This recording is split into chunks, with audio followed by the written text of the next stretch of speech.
Bonjour tout le monde, bienvenue à la Société des Jeux.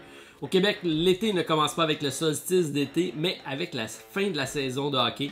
C'est ce qu'on a eu droit. Alors une belle performance des Canadiens de Montréal qui se sont rendus jusqu'en finale. Malheureusement, une défaite face à Tampa Bay. On peut donc commencer à planifier nos vacances. Et pourquoi pas notre sélection de jeux pour notre voyage. Alors sans plus tarder, on fait l'actualité ludique du 10 juillet. C'est parti!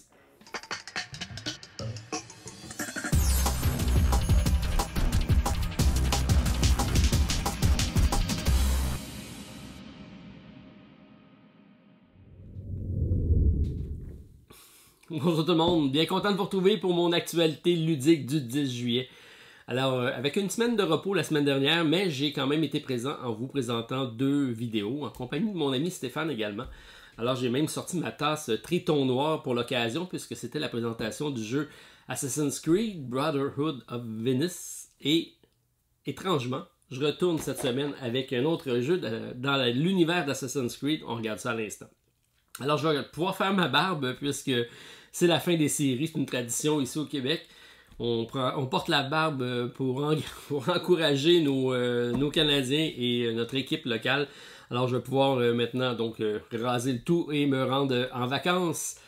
Si on regarde notre actualité, quand même assez chargée cette semaine, beaucoup de réceptions. Ben, ça fait quand même 2 semaines. Donc, on va avoir plusieurs choses à regarder ensemble. En commençant par le podcast, donc mon podcast de l'autre côté du plateau en compagnie de Martin Lafrenière de la zone de jeux de société. C'était la grosse épisode cette semaine. 3 heures de discussion avec énormément de jeux. Plus d'une vingtaine de jeux abordés. Vous allez sûrement en trouver pour tous les goûts là-dedans. Si vous ne connaissez pas, ben, je vous invite à aller voir dans la description de la vidéo. Il y aura un lien pour pouvoir aller consulter. C'est disponible sur toutes les plateformes que vous utilisez. Moi, c'est un médium que je viens de découvrir, les podcasts, et j'aime beaucoup puisque ça me permet de vaquer à mes occupations tout en écoutant différents acteurs du monde ludique. Donc, ça me permet de le faire en voiture, en marchant, en faisant mon épicerie. Bref, toutes sortes de choses. Donc, c'est assez intéressant. Alors, si on regarde nos niveaux des réceptions, on va y aller avec Orlog, que je vous ai parlé donc en ouverture. C'est un jeu dans l'univers de Assassin's Creed, mais le jeu vidéo Valhalla. Donc, dans le jeu vidéo Assassin's Creed Valhalla, les personnages du jeu vidéo jouent à un jeu de société. Alors, c'est un petit jeu de dés et ça s'appelle Orlog. On a donc pensé en faire un jeu de société. Donc, généralement, c'est l'inverse. Mais là, c'est le jeu de société dans le jeu vidéo qui redevient un jeu de société, alors assez intéressant. Et en plus, c'est d'une compagnie québécoise de Montréal, donc on a eu la chance de rencontrer. Alors, on parle de Pure Heart. C'est une compagnie essentiellement qui fait de la figurine, donc de la figurine de collection. Et là, on s'est lancé avec une production très belle qui reprend la mécanique du jeu. C'est un jeu donc de dés avec un beau coffret comme ça en bois avec des tuiles. On va avoir des God Favor, donc on a des faveurs des dieux. C'est un jeu de confrontation 2 joueurs et on va comme ça sur un petit 15 minutes passer à essayer de gagner la partie, mais on va y aller en 3 manches avec des dieux différents. Bref, il y a plusieurs façons de jouer. Et c'est une super bonne idée d'amener ça ici. Alors, je sais qu'ils en ont fait une version Collector Edition avec la boîte en bois et tout, vraiment là, quelque chose de vraiment de luxe. Et arrive le 13, donc mardi de la semaine prochaine, la version Kickstarter. Donc, ça sera disponible. J'ai le prototype, donc je vais pouvoir vous en faire une présentation. Alors, c'est à suivre sur la chaîne Orlog, donc Assassin's Creed Valhalla. Un petit jeu de dés fort sympathique. Qui devrait plaire à tout le monde, pas juste aux amateurs de la série de jeux vidéo. C'est sûr que ceux qui y jouent vont vouloir l'avoir parce que c'est quand même une pièce unique qui fait référence au jeu. Mais n'importe qui peut y jouer, c'est quand même assez intéressant comme jeu. Donc, Orlog à suivre mardi de la semaine prochaine, donc le 13. Autre prototype que j'ai reçu également. On parle ici de Devinus, c'est de la compagnie Lucky Dog Games qui revient avec un produit original. Donc c'est un jeu magnifiquement illustré. On a affaire ici avec une campagne sur GameFound qui arrive dans une quinzaine de jours. C'est un jeu qui se joue avec une application, plusieurs personnages à l'intérieur, de la symétrie, beaucoup de tactique dans tout ça. Je vous en dis pas plus, je vous garde la surprise puisque je viens de recevoir le jeu. Je vais le découvrir avec l'application. On a donc accès à la zone bêta du jeu donc pour le tester. Et je vous reviens donc avant la campagne pour vous parler de ce jeu-ci. Mais ce que j'ai vu du contenu de la boîte, c'est vraiment de toute beauté. Donc toujours des produits de qualité avec Lucky Dog Game. Et bien hâte de découvrir cette campagne-ci. Donc à suivre également avec Devenus. Grosse semaine, hein? Comme je vous ai dit. Alors, j'ai reçu quand même des petits jeux et c'est ce que je cherche présentement, des petits jeux. Alors, en commençant par Tucano, c'est un petit jeu de cartes, comme vous pouvez voir. C'est de la compagnie Helvétique. C'est eux qui, d'entre autres, un petit jeu que j'aime beaucoup, c'est Bandido. Et donc, on a affaire ici avec un petit jeu de cartes. C'est une collection d'ensemble. C'est du concepteur Théo Rivière. Donc, j'aime beaucoup ce qu'il fait. Et là, ici, on arrive avec les toucans, qui sont de fins gastronomes, et collectionner les meilleurs fruits, éviter les mauvais, et utiliser des cartes spéciales pour devenir l'oiseau le plus gourmet. Alors, sympathique comme mécanique. 2 à 4 joueurs, 15 minutes par partie, à partir de 6 ans. Donc, à découvrir. J'aime beaucoup ces petites boîtes-là. C'est le genre de jeu qui traîne au chalet, sur le bord de la table, et qu'on sort pour des parties rapides, en apéritif. Alors, Tokaido. Alors, merci à Hilo307 et à Marc de m'avoir fait parvenir le jeu. On essaie ça ce week-end en famille. J'ai reçu également un autre très beau jeu au niveau des illustrations du moins. Alors, on parle de la valse des masques. Je viens tout juste de le recevoir. Je l'ai ouvert avant la vidéo. C'est de la compagnie Fresh Creative Game. Alors, c'est un 2 à 4 joueurs, 8 ans et plus, 20 minutes par partie. C'est un jeu de politique, mais c'est plus un jeu d'influence, si on veut. Et on est dans Venise, comme ça, on essaie d'établir notre influence pour régner sur le conseil, donc devenir maître de la ville. Magnifique illustration dans ce jeu-ci, donc un petit peu de la Renaissance, on va dire. Alors, c'est en français, c'est de Vincent Framery. Bien hâte de le découvrir, celui-là aussi. Donc, ça aussi, sachez que ça s'en vient très prochainement. Je pense que c'est marqué 2022 sur BGG, donc j'ai ça quand même assez rapidement. Alors, c'est à partager. On va utiliser des influences pour atteindre la plus haute sphère des pouvoirs de la République de Venise. Donc, 2 à 4 joueurs. On va voir si... Je regarde toujours s'il y a une possibilité d'en faire une variante solo à chaque fois que j'ouvre un jeu. Donc, sachez que à chaque fois que c'est marqué 2 et plus, je me penche tout le temps pour voir s'il y a une ouverture pour ce fameux mode solo là. Vous me connaissez, hein, c'est comme ça.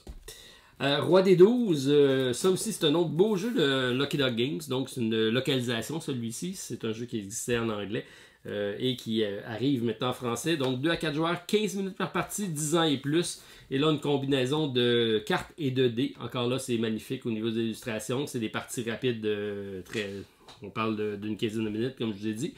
Et c'est plus un jeu de bluff celui-ci. J'ai même un petit pack ici de cartes promo.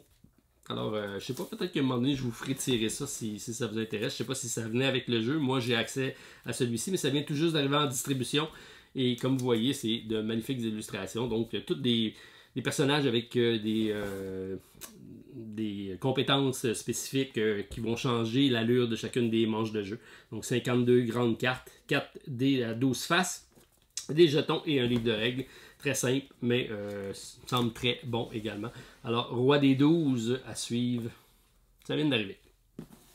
On a également une extension, l'Aube des Tribus, l'Âge de Bronze. Je vous ai présenté ça en unboxing, l'Aube des Tribus. Il y a un petit bout. C'était c'est toujours de la compagnie Breaking Games. Compagnie que j'aime beaucoup. Je l'avais présenté, Dwelling of Eldervale. C'est eux qui font ce jeu-là. Je ne sais pas si un jour ça arrivera en français. Ça serait très le fun. C'est chez Gigamic, la version française. C'est un 2 à 4 joueurs et je sais qu'il y a une extension qui arrive pour le jouer en solo. Alors, c'est ce que j'attendais, c'est malheureusement pas celle-ci. Celle-ci offre 8 pions bêtes, 12 cartes d'événements et 12 technologies âge de bronze. On a des magnifiques meeples en forme d'animaux. Donc, c'est les fameuses bêtes qu'on va devoir donc interagir dans le jeu avec. Alors, ça ajoute des composantes, ça ajoute du gameplay. C'est intéressant, c'est un jeu que j'aime bien et j'ai bien hâte de voir la version solo arriver. Mais pour l'instant, on a l'âge de bronze qui vient d'arriver avec l'Aube des Tribus. J'ai ici Fabulia. Bon, c'est pas peut-être un jeu pour moi parce que c'est un jeu pour enfants. Je pense que c'est à partir de 5 ans, si je ne me trompe pas. Et c'est des concepteurs Marie et Wilfred Faure. C'est concepteurs de l'heure dans le monde du jeu pour enfants. Et je le mets ici puisqu'on vient de le recevoir pour en distribution au Québec. C'est un livre-jeu dont l'enfant choisit le héros. Donc c'est assez intéressant. Un genre de conte pour enfants avant d'aller se coucher ou un petit jeu de 2 à 6 joueurs. Très très bien fait. La production de ce jeu-ci est vraiment superbe et je vous le présente parce qu'il est en nomination au Kinderspiel cette année. Alors bien content de l'avoir en français et ça arrive chez nous. Je pense que c'est déjà arrivé en France depuis un petit bout de temps. Alors c'est une belle idée cadeau si jamais vous avez du monde autour de vous là, qui ont des enfants. Je pense que ça peut être un cadeau assez sécuritaire à donner qui devrait plaire assurément. The Road de mon ami Youssef, je le mets ici parce que son jeu Black Hole, donc Trou Noir, vient d'arriver sur Kickstarter. On va en parler un petit peu plus loin. C'est un print and play celui-ci et c'est disponible donc très abordable. Alors pour ceux qui ont aimé Black Road ou qui n'ont pas eu la chance de mettre la main dessus, alors un petit print and play abordable, peut-être que ça vous commencera à familiariser avec l'univers de Youssef. Ça serait peut-être un bon moment. J'ai mis ici Porte Détective de Todd Sanders. Todd Sanders, c'est de Alban Villard. Donc, je le mets puisque moi, je vous avais déjà présenté sur la chaîne Porte Détective, qui est un push your luck, un petit jeu sympathique. Il y a eu l'année passée Pulp Invasion, qui était dans le même esprit, mais dans la science-fiction, et arrive sur Kickstarter la 2e saison de Pulp Invasion. Alors, je tenais à vous le présenter puisque petit jeu fort sympathique. Qui était un petit peu... Il y avait peut-être pas assez de façon de mitiger les dés, parce que c'est un jeu de dés de cartes. Il y avait un peu trop de hasard. Puis j'imagine qu'avec les 2 nouvelles versions, on a un peu corrigé ça. Donc c'est ce que je vais aller jeter un coup d'œil dans la vidéo de cette semaine pour voir comment tout ça a évolué. The Great Race, donc de mes amis. Donc François Launay, Maxence Vacher et Monsieur Ricard. François Gilles Ricard. Alors, c'est présentement sur Kickstarter, donc c'est de la saison 2. On se promène ici en Amérique et en Asie. De grosses maps, de nouveaux modules, bref, de nouvelles composantes.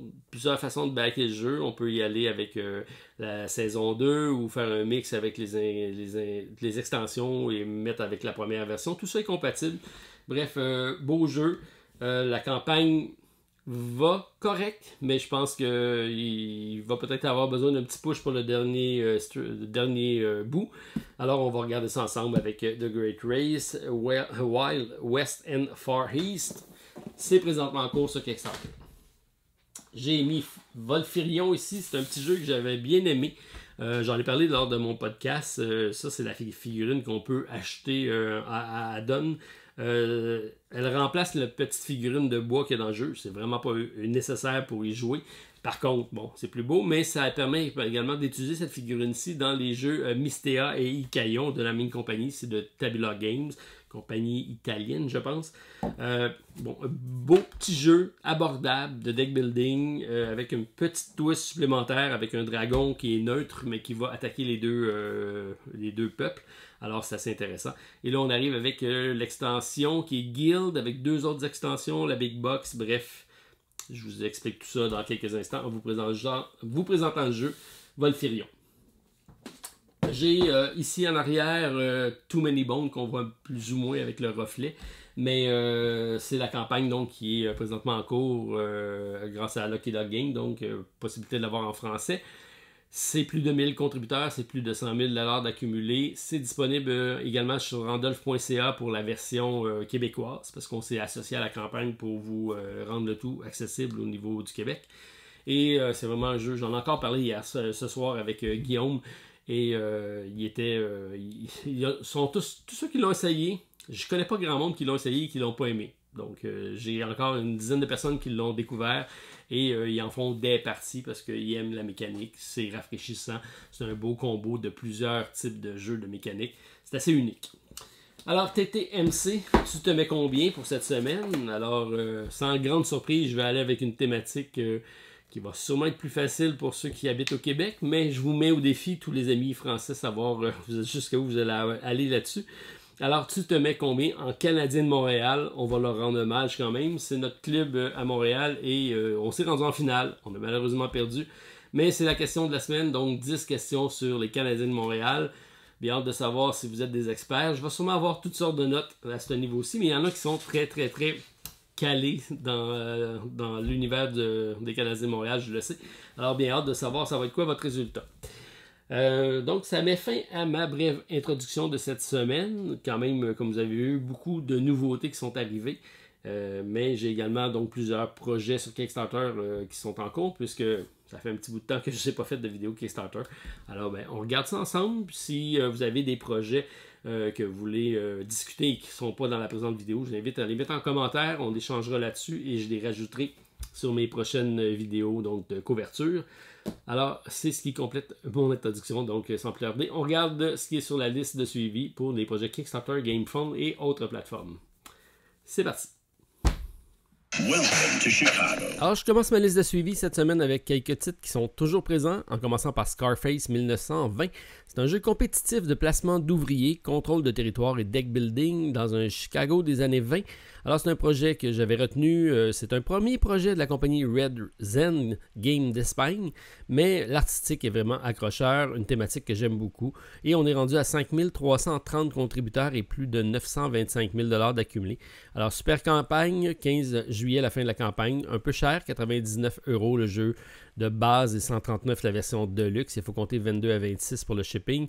Et en plus, les taxes risquent de s'appliquer. Mais c'est un beau jeu. Je vais probablement attendre la sortie boutique, mais c'est un 1 à 4 joueurs, 90 à 115 minutes, 14 ans et plus, et la version française est disponible. Alors, beaucoup de choses qui me tentent dans ce jeu-ci, incluant les 39 stretch goals intéressants qui ajoutent passablement de personnages et de rejouabilité. Bref, je suis la campagne. Je risque par contre, étant donné le prix, d'attendre la version boutique qui suivra assurément avec Scarface 1920. J'ai également conservé le jeu Forest of Pangaea, donc un autre premier projet qui a une belle réception. On a plus de 5052 contributeurs et 401 000 $ d'accumulés. C'est un projet qui se termine le 16 juillet prochain. Alors, comme j'ai dit, premier projet d'une compagnie d'Allemagne qui arrive avec un beau jeu abstrait, magnifiquement illustré avec des composantes en bois et en 3D. Alors, on parle d'arbres qui vont grandir un peu à la photosynthèse, mais pas de rapport avec le précédent. Alors, c'est un jeu de 2 à 4 joueurs, 60 minutes par partie, 14 ans et plus. On va comme ça collectivement faire grandir une forêt pour aller établir des rituels. C'est un jeu de 2 à 4 joueurs, mais sachez qu'il y a eu un concours parmi les backers pour faire une variante solo. Tout ça est disponible sur TTS pour test et donc vous pouvez voter à savoir quelle est la version solo qui sera conservée officiellement pour cette campagne-ci. Alors c'est 49 €, c'est également abordable, 55 avec la version de luxe. Bref, un très beau premier projet pour cette compagnie-ci. Alors un projet que je suis attentivement, par curiosité et par intérêt également. Alors encore quelques jours jusqu'au 16 juillet prochain avec Forest of Pangaea. The Great Race 2, donc le fameux jeu de course lente avec des voitures à chenilles des années 30, avec une campagne qui est un peu plus lente également, avec 580 contributeurs et 62 000 $ d'accumulés. Une campagne qui se termine le 17 juillet prochain. Alors, on a plusieurs pledges disponibles selon si vous avez déjà le premier jeu ou si vous y allez avec seulement la deuxième.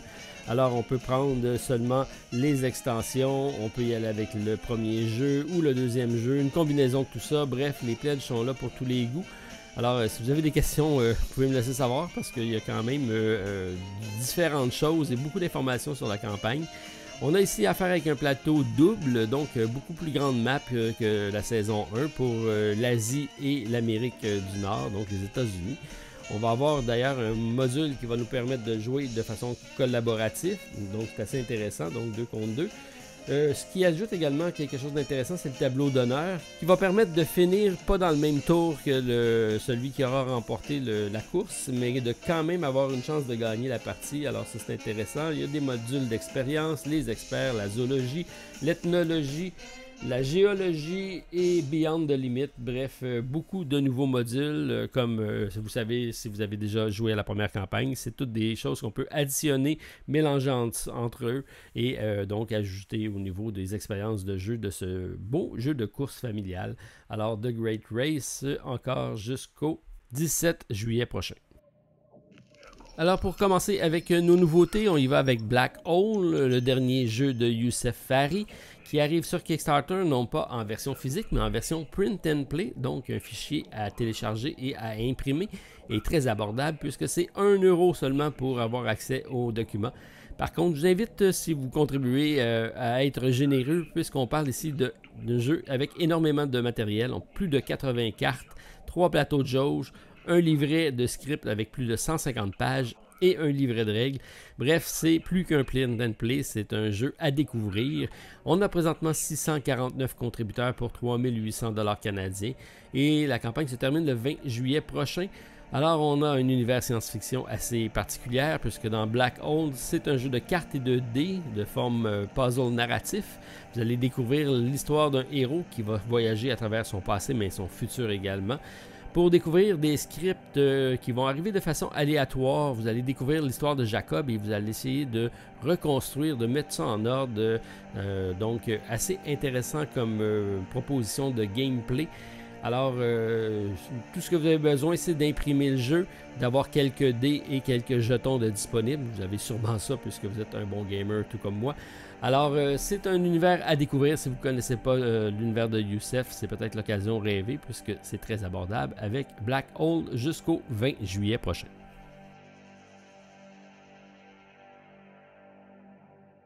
J'ajoute également le jeu Villager avec l'extension Shifting Season. C'est un jeu qui a été publié en 2019 sur Kickstarter qui avait fait tabac avec plus de 14 000 contributeurs. J'avais été moi-même un des contributeurs du jeu. Et on arrive ici avec une extension qui vont rajouter des saisons, évidemment. Donc 12 cartes d'événements qui vont rendre les parties un peu plus différentes d'une fois à l'autre. Des cartes de monastère, des cartes de villageois, des villageois spéciales. Donc quelques items supplémentaires pour ajouter au gameplay, qui était déjà fort riche au niveau du jeu.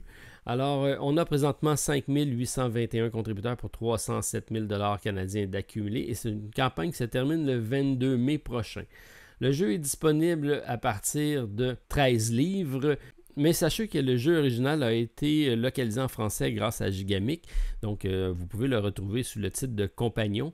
Et j'imagine que l'extension suivra un peu plus tard. C'est malheureusement pas disponible lors de la campagne de Kickstarter, mais ça vous donne une bonne idée de ce que vous allez peut-être retrouver lorsque ça arrivera sur le marché.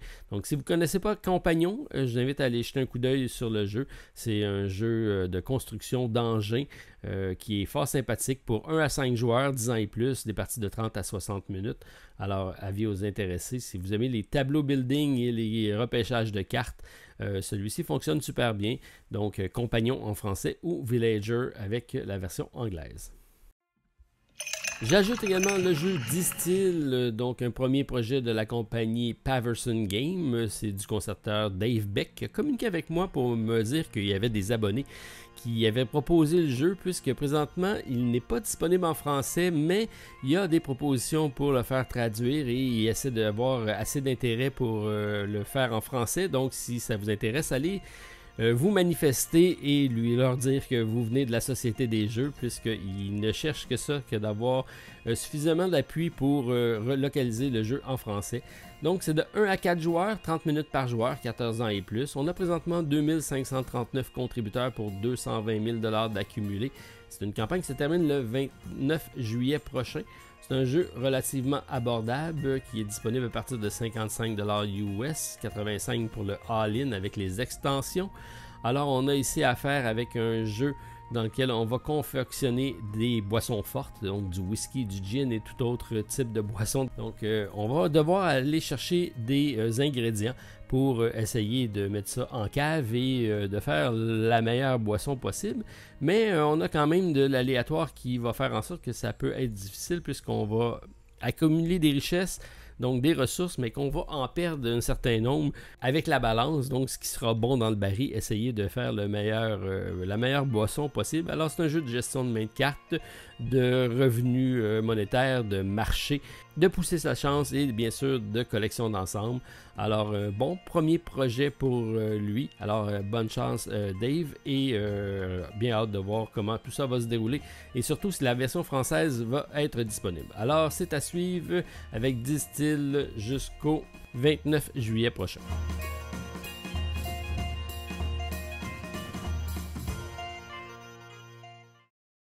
Je poursuis avec un jeu qui a été présenté l'année dernière, qui arrive avec un standalone. C'est un autre jeu que j'avais contribué, que j'avais fort apprécié. On parle de Tranquility et The Ascent dans ce cas-ci. Donc l'ancien, on se promenait en bateau. Et maintenant, on va escalader une montagne. C'est un jeu coopératif pour 1 à 5 joueurs, des parties de 20 minutes à partir de 8 ans. Très accessible. On a présentement 1036 contributeurs pour 35 000 $ d'accumulé. C'est le 2 août, la fin de la campagne. Alors c'est un jeu qui est quand même relativement accessible. On parle de 17 livres pour le jeu de base. Alors, même type de mécanique, un peu à la domaine, succession de cartes avec des chiffres, mais un peu plus gamer avec des cordes, des feux de camp, différents accès comme ça. Et je le trouve encore mieux celui-ci que le premier jeu. Alors, je suis la campagne avec intérêt, avec Tranquility. Et sachez que le premier jeu arrive très prochainement en français et en boutique. Alors, celui-ci devrait suivre également en boutique si ça vous intéresse avec Tranquility The Ascent. Pulp Invasion avec la deuxième extension qui arrive sur Kickstarter. Donc, on a une version française, bien sûr, de disponible puisqu'il s'agit d'un jeu français. On a présentement 715 contributeurs pour 23 000 $ d'accumulé. Une campagne qui se termine le 5 août prochain. C'est abordable à partir de 12 € pour l'extension, 22 pour les deux ou 39 avec le jeu de base inclus. C'est un petit jeu de cartes et de dés, de pousser sa chance avec des illustrations de science-fiction, mais des années 30 à 50. Alors, c'est intéressant visuellement. C'est un petit jeu très simple de pousser sa chance. Alors, si ça vous intéresse, c'est un petit filler intéressant avec Pulp Invasion. C'est disponible jusqu'au 5 août prochain.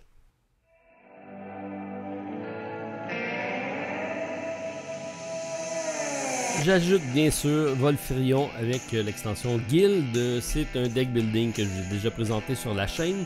C'est de 1 à 2 joueurs ou jusqu'à 4 avec 2 paquets de jeux. Donc c'est un très simple jeu de deck building, de confrontation 1 contre 1. Mais pour lequel on a un dragon neutre qui va pouvoir se déployer d'un côté comme de l'autre et un peu changer la donne dans la partie. Alors, partie rapide de 20 à 40 minutes, 14 ans et plus. On a présentement 3346 contributeurs pour 243 000 $ d'accumulé. Une campagne qui se termine le 6 août prochain. C'est abordable à partir de 15 € et on peut comme ça prendre différents pledges incluant le all-in avec la grosse boîte, 2 jeux de cartes, les extensions, les tapis de jeu. Bref, vous pouvez y aller avec la totale. J'ai personnellement additionné donc le nouveau contenu, ce qui est les guildes, les extensions et surtout les nouveaux monstres solo puisqu'on a des nouveaux personnages. Je pense qu'il y en a jusqu'à 4 qui vont nous permettre donc de jouer en solo, ce que je trouve fort intéressant. Alors c'est un jeu magnifiquement illustré, un univers de la compagnie Tabula Game qui est quand même assez haute en couleurs, assez inusité également. C'est très simple au niveau des mécaniques, tout de l'iconographie, pas de texte, facile à comprendre. C'est disponible en français. Bref, si vous appréciez les deck building, vous allez sûrement apprécier celui-là aussi. J'ai quelques vidéos sur la chaîne, donc si vous voulez aller jeter un coup d'œil avec Volfirion, c'est un jeu qui est présentement sur Kickstarter avec les extensions et c'est disponible jusqu'au 6 août prochain. Et pour mon dernier projet et non le moindre, il s'agit de mon coup de cœur de la semaine. On parle de Soul Rider. Premier projet de la compagnie One for All de France. On aurait pu dire All-in également puisqu'ils ont frappé fort avec un gros jeu. Mais qui me semble fort prometteur puisqu'on a ici affaire avec un concepteur de renom. On parle de Marc-André qui est celui à la tête de Splendor. Donc on a un gros narratif dans un univers fantasy mais avec des mécaniques assez simples, un peu à la Splendor. Donc c'est assez intéressant. La version française est bien sûr disponible. On parle de 1343 contributeurs, 179 000 $ d'accumulé. Une campagne qui se termine le 6 août prochain. Alors, c'est un jeu quand même relativement dispendieux, puisqu'on parle de 70 € pour la version standard et 110 € pour la version Grimoire, qui est la version Deluxe. Alors, sachez que le jeu n'est pas censé sortir en boutique. On nous dit que ça risque d'être une exclusivité Kickstarter, en tout cas, du moins pour la version Grimoire. Et c'est un jeu donc de 1 à 4 joueurs, plus de 30 heures de jeu par quest. Et on parle de 2 à 4 heures par session de jeu. Alors, c'est un jeu coopératif avec un artistique qu'on reconnaît un peu pour ceux qui ont fait la contribution de The Architectural. On parle de Guillaume Tavernier. J'avais contribué à la campagne et on reconnaît son style graphique, également celui de Magali Villeneuve. Bref, une belle équipe solide avec beaucoup de gameplay, beaucoup de cartes. On parle de 800 cartes également. C'est un petit peu à la 7e continent ou à la Tenton Grail. Alors, intéressant. Et surtout que c'est des cartes à multi-usage qui semblent très simples au niveau du mécanique de jeu. Donc, on va prendre plus de temps d'exploration peut-être, moins de temps de gameplay. On va peut-être avoir une expérience de jeu un peu plus simple. Bref, j'ai bien hâte de voir ça. On met de l'avant également la coopération entre les différents joueurs. Donc, c'est prometteur. Alors, ça complète ma vidéo de cette semaine. Donc, j'attends vos suggestions, vos commentaires. Puis, on se revoit pour une autre vidéo bientôt à la Société des Jeux. Bon week-end à tous. Bye.